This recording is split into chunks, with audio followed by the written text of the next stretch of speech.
नमस्कार. टाइम्स डिजिटलमध्ये आपले स्वागत आहे. कोकणातील सर्वाधिक खपाचे दैनिक रत्नागिरी टाइम्सचे टाइम्स डिजिटल आपल्यासाठी बातम्यांचे वार्तापत्र सादर करीत आहे. भोवडे गावात शिमगा उत्साहात साजरा. हवामान बदलाचा फटका, यंदा केवळ 20%च आंबा उत्पादन. राजापूरच्या पाचल बस स्थानकात गदारोळ. वीज बचतीसाठी महावितरणच उदासीन, पथदिवे 10 वाजेपर्यंत सुरू. मुरुड ग्रामीण रुग्णालयात मोफत डायलिसिस सेंटरचे उद्घाटन. संगमेश्वर तालुक्यातील साखरपा पंचक्रोशीमधील भोवडे गावात शिमगोत्सव उत्साहात साजरा होत असून पारंपरिक खेळे, पालखी नाचवणे, नमन, गोमो नाच आदी उपक्रम उत्साहात संपन्न होत आहेत. श्रीदेव बोरेश्वर, श्रीदेव गांगेश्वर, देवी उदगिरी, देवी विठ्ठलाई, देवी काळंबा, देवी मानाई आदी ग्रामदेव घरोघरी भक्तांच्या भेटीला जात आहेत. गावातील सर्व ग्रामस्थ व चाकरमाने मोठ्या उत्साहात शिमगा सोहळ्यात सहभागी झाले असून पालखी नाचवण्यासाठी त्यांचा उत्साह ओसंडून वाहताना दिसतोय.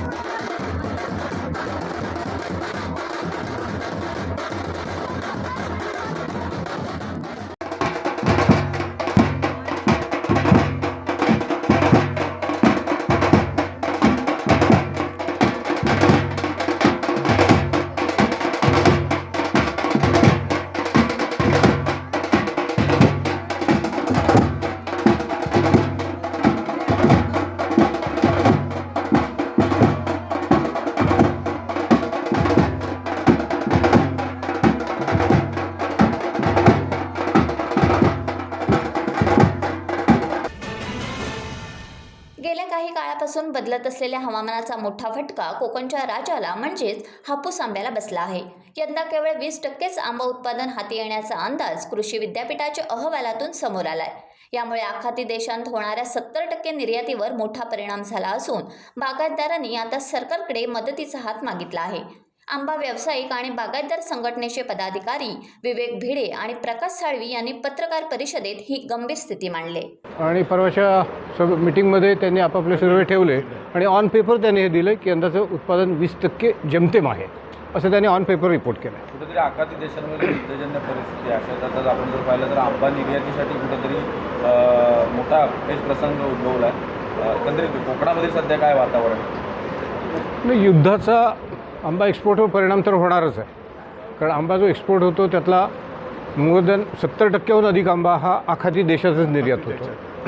आणि मग आखाती देशामध्ये इतकी खराब परिस्थिती असताना आंबा निर्यातीवर नक्की परिणाम होईल. पण यंदा साधारण आखातामध्ये आंबा निर्यात होतो तो 1 एप्रिलच्या नंतर होतो. यंदा क्रॉप इतकं कमी आहे की निर्यातीला आधी आंबा फार उपलब्ध होईल की नाही हे सांगता येत नाही. जो काही उपलब्ध होईल त्या आंब्याला जर युद्धसदृश परिस्थिती तशीच राहिली तर फटका बसेल. राजापूर तालुक्याच्या पूर्व भागातील पाचल आणि पंचक्रोशीतील शेकडो ग्रामस्थांनी एसटी महामंडळाच्या अनियमित सेवेविरोधात पाचल बस स्थानकावर तीव्र आंदोलन छेडले. पाचल व्यापारी संघटना, सर्वपक्षीय पदाधिकारी, सरपंच, उपसरपंच, रिक्षा चालक मालक तसेच प्रवासी मोठ्या संख्येने या आंदोलनात सहभागी झाले होते.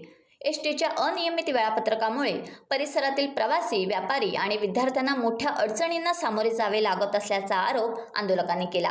आजिवली, कल्याण, एरडव, मुंबई या गाड्या नियमित सोडण्यात याव्यात, तसेच मलकापूर मार्गे पुणे एसटी सुरू करावी आणि संध्याकाळच्या वस्तीच्या गाड्याही पूर्ववत चालू कराव्यात अशी प्रमुख मागणी ग्रामस्थांनी केली.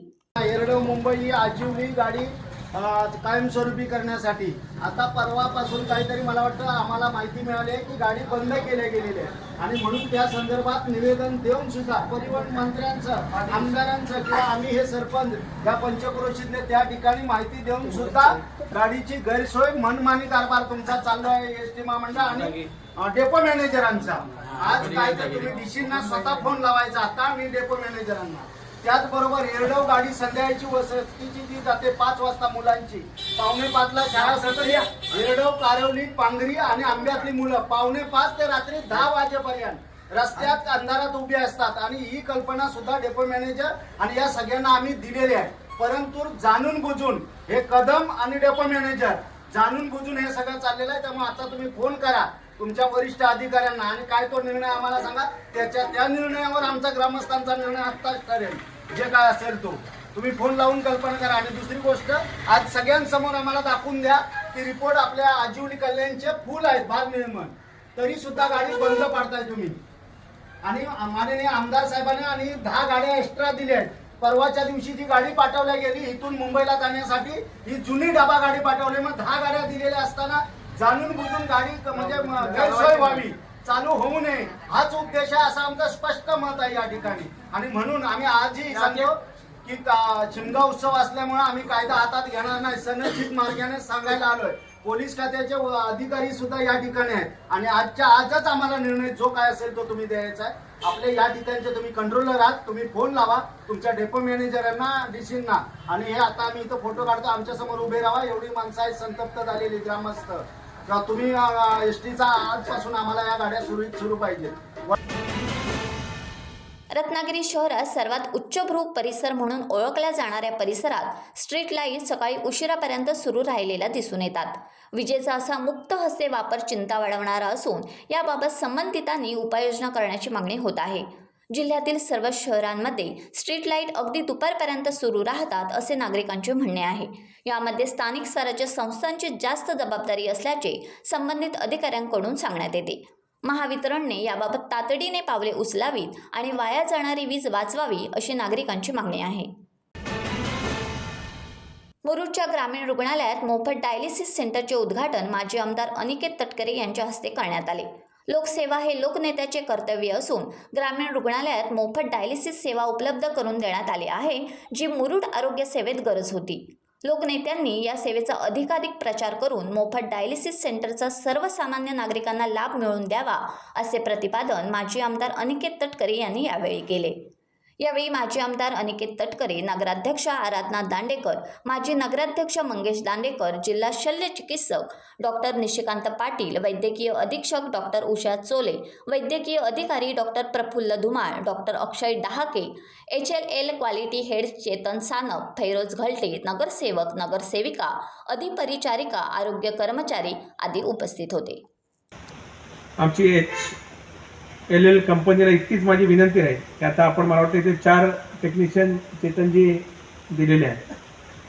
आता आमचे तसे 2 टेक्निशियन 2 वर्ष त्यांना अनुभव असलेलीच आहे, हरकत नाही, पण सुरुवात आहे. मी काय तुम्हाला डिस्करेज करणार नाही, पण 4 माणसं आपण दिलेली आहेत. मगाशी सर विचारलं तर जवळपास 19 रुग्णांचे एनरोलमेंट त्या ठिकाणी आपण केलेलं आहे. 5 मशीन आपण ॲक्टिवेट केलेले आहेत आणि 1 मशीन पत्रकार महोदय जाधव साहेब आपण स्पेअरला त्या ठिकाणी ठेवलेली आहे. म्हणजे एखाद्या वेळेस काही अडचण जरी आली तरी स्पेअरची मशीन ही त्या ठिकाणी आपल्या सेवेसाठी उपलब्ध राहणार आहे. माझी चेतनजी तुम्हाला इतकीच विनंती राहील की थोडंसं या ठिकाणी हेड स्टाफसुद्धा जे सिनियर असतील, कारण आमच्या सगळ्या या ठिकाणी असलेल्या JNM, NM किंवा नर्सेस आहेत, ब्रदर्स आहेत आणि त्याचबरोबर इथले डॉक्टर मंडळी आहेत, हे तर तुमच्या मदतीला आहेतच, पण तुमची जी जबाबदारी आहे ती त्यांच्यावर कृपया करून आपण न टाकता तुम्ही त्या ठिकाणी यथोचितपणाने पार पडलीत. कारण शासन तुम्हाला योग्य पद्धतीने त्याचा मोबदला देणार आहे. आता 800-850 रुपये साधारणपणाने एका रुग्णाकरता शासनाकडनं तुम्हाला निधी उपलब्ध होणार आहे. मला कल्पना आहे की तितकंसं काही ते पुरेसं नाही, कारण मी सुद्धा आता काही रोह्यामध्ये अशा पद्धतीने सेवा देण्याचा प्रयत्न करतो. 1250 ते 1500 रुपयेपर्यंत त्या गोष्टी जातात. त्याच्यामध्ये तुम्ही कशा प्रकारचे डाय वापरता, काय वापरता,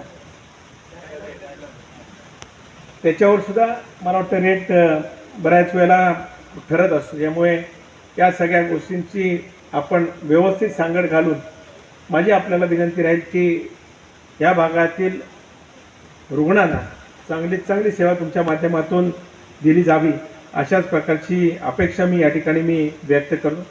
टाइम्स डिजिटलला लाईक करा, सबस्क्राईब करा, शेअर करा आणि बेल आयकॉन दाबायला विसरू नका. पाहत रहा टाइम्स डिजिटल.